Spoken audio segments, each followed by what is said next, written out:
All right, welcome to The Explainer. Today, we're diving into Elizabeth Gilbert's Big Magic. And this is all about unlocking that creativity that, believe it or not, is hidden inside every single one of us. So the whole book really kicks off with this one central question. And listen, this isn't just about painting a masterpiece or writing a novel. No, this is about your entire life. Gilbert is asking you directly to really look at the potential you have inside and think, okay, what does it actually take to bring that out into the world?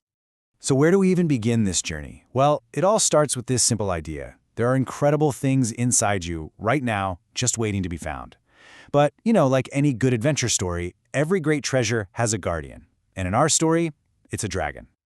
I mean, it's just a beautiful way to think about it, right? Gilbert's whole point is that we are all born with these unique gifts, these jewels. So creative living isn't some mystical talent that only a few special people have. Nope, it's just the hunt. It's the active, curious search for the treasures you already have. And this right here, this redefines the whole idea of creativity.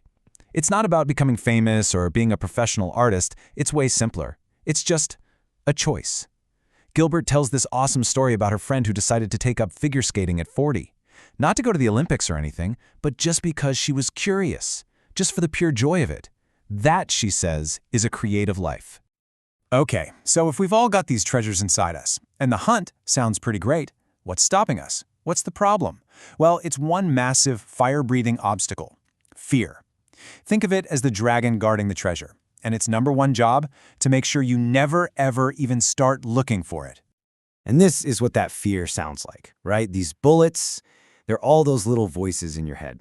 Gilbert has this incredible description for it. She calls it a desolate boneyard where our dreams go to die. Wow. It's that inner monologue telling you you're not good enough, you're too old, it's too late. It's safer to just not try. But here's the big twist. What if the goal isn't to slay the dragon? What if you don't have to defeat your fear at all? What if you just have to learn how to live with it? Maybe invite it along for the ride. This next idea is honestly a total game changer.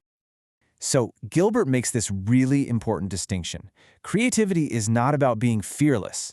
In fact, she jokes that the only truly fearless people are sociopaths and 3-year-olds, and you probably don't want to take life advice from either of them. The goal isn't fearlessness, it's bravery. And bravery is feeling that fear, acknowledging it's there, and doing the thing anyway. And this is why you can't just get rid of fear. It's such a brilliant metaphor. Your creativity and your fear are basically conjoined twins. They're linked. The second you step out to do something creative or new, boom, fear is going to show up. It's just part of the deal. And if you try to kill your fear, she warns, you risk killing your creativity right along with it. Which brings us to her absolute best metaphor, the road trip. Okay, picture this. You're driving the car. Your creativity, it's sitting right next to you in the passenger seat. And fear? Well, fear is in the back seat. And here are the rules. Rule 1, fear gets a seat. You have to make space for it. Rule 2, fear gets a voice. You can let it talk. But Rule 3, and this is the big one, fear does not get a vote. It doesn't make decisions. And Rule 4, fear is absolutely not allowed to drive. It can't touch the steering wheel, it can't touch the radio, it can't even touch the map. It's just along for the ride.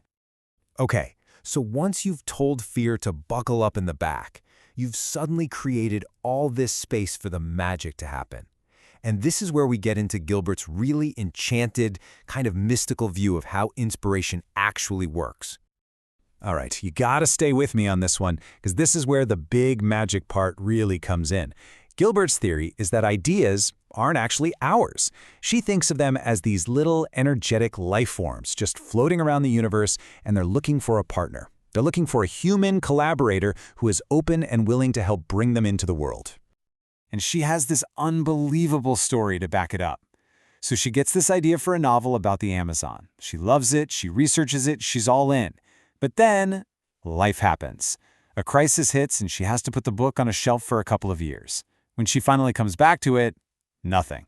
The magic, the spark, it's just gone. The idea left her. And then, get this, she's having breakfast with her new friend, who happens to be the amazing novelist Anne Patchett. And Anne starts describing the new book she's writing. And it's the exact same story. The idea got tired of waiting and found a new partner who was ready to go. And that's the whole point, right? Creativity is a two-way street. It's a partnership. An idea might choose you, but you have to choose it back. You have to show up. You have to do the work. It's like a contract. And if you break that contract, that idea, that living thing, is going to politely move on and find someone else who will show up. So this all sounds amazing, but how do you actually become one of those people? Someone that ideas want to collaborate with. Well, it all starts with something that sounds simple, but is actually really, really profound.